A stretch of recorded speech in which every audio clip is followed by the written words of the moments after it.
भैया वाह, दिल लगा लिया चुड़ैल से तो परी भी क्या चीज है। आपने तो ये कहावत ना सच कर दी।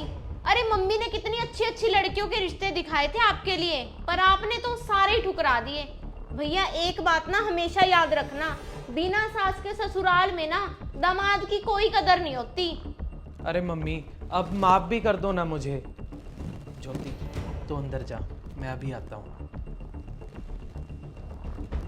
मम्मी इसका दूसरा पक्ष भी देखो मम्मी, बेचारी की माँ नहीं है, तो आप मम्मी इसकी माँ बन जाना और ये आपकी बेटी बन जाएगी। मुझे ना पड़ा ये प्रेम का पाठ, तेरी पसंद है, तू ही संभालना इसे।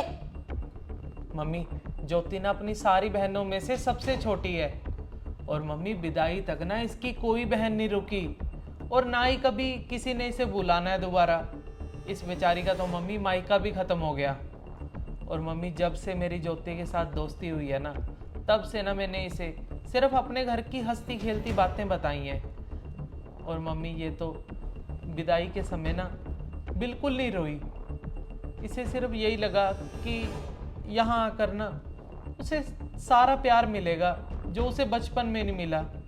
मम्मी उसे माफ़ कर दो और उसे अब माँ वाला प्यार दे दो मम्मी। अब माफी क्यों मांग रहे हो भैया? अब मैं अपने ससुराल में क्या मुंह दिखाऊंगी? मैंने तो अपनी बुआ सास को बिल्कुल पक्का कर रखा था, क्यों नहीं की बेटी से आपकी शादी होगी। अब तो मुझे लगता है कि रवि ना इस घर में कभी पैर नहीं रखेगा। अंजलि तू चिंता मत कर, रवि से माफी ना मैं मांग लूंगा। बस रहने दे अब, और दिखावा न कर।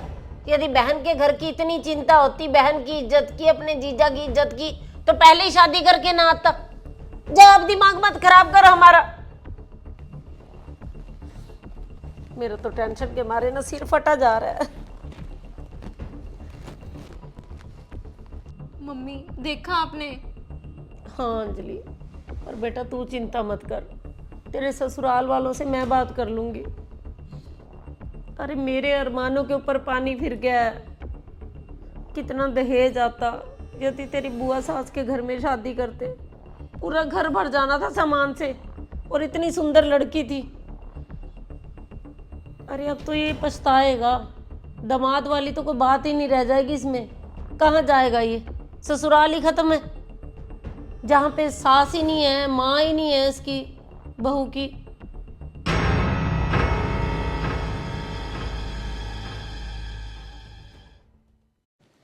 हो गया ज्योति रसोई का काम? हाँ जी। और दोपहर के खाने में क्या बनाऊँ जी?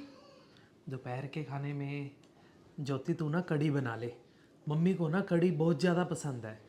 मम्मी को कढ़ी पसंद है? हाँ मैं ना कपड़े धो के फिर बना लेती हूँ कढ़ी। ठीक है। हमारी शादी को ना आज 15 दिन हो गए, और मम्मी ने ना एक दिन भी मेरे साथ ना ढंग से बात भी नहीं की। ज्योति मम्मी ना हमसे थोड़ा सा नाराज हैं। अरे मम्मी दिल के बहुत अच्छे हैं, कर देंगे हमें माफ़। तू बस ऐसे ही मन लगा के ना उनका थोड़ा सा ख्याल रख। चल ज्योति अब मैं चलता हूँ ऑफिस।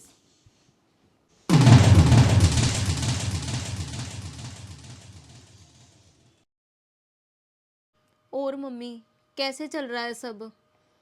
बस बेटा, आशू के सामने तो मुझे थोड़ा दिखावा करना पड़ता है, परंतु बाद में तो ना बिल्कुल मैं बुलाती ही नहीं बहू को। असल में बेटा पुरानी बातें कहाँ भूली जा रही हैं।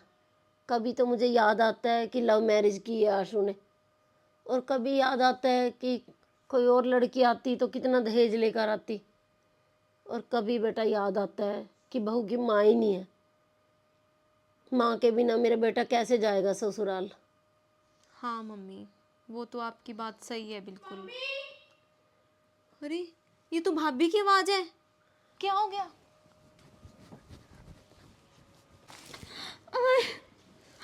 अरे भाभी क्या हो गया आपको? मेरा पैर। अरे क्या हो गया बहू? आशु को फोन कर जल्दी से। अरे कुछ नहीं होता, टेंशन मत ले। कहाँ लग गई बेटा? मम्मी। हेलो भैया, जल्दी से आ जाओ, भाभी की चोट लग गई। चुप बेटा चुप।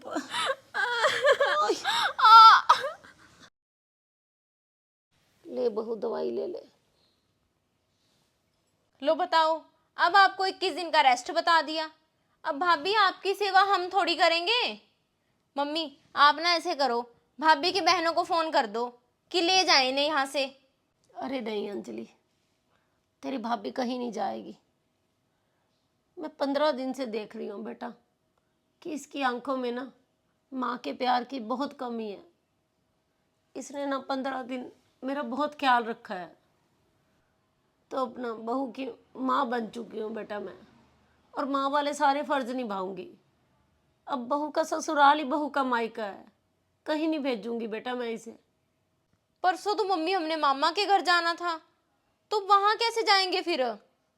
अरे कोई बात नहीं अंजलि, अब मैं अपना मायका देखूं या अपनी बहू का मायका देखूं? अब तो मेरी बहू का यही मायका है और यही ससुराल है।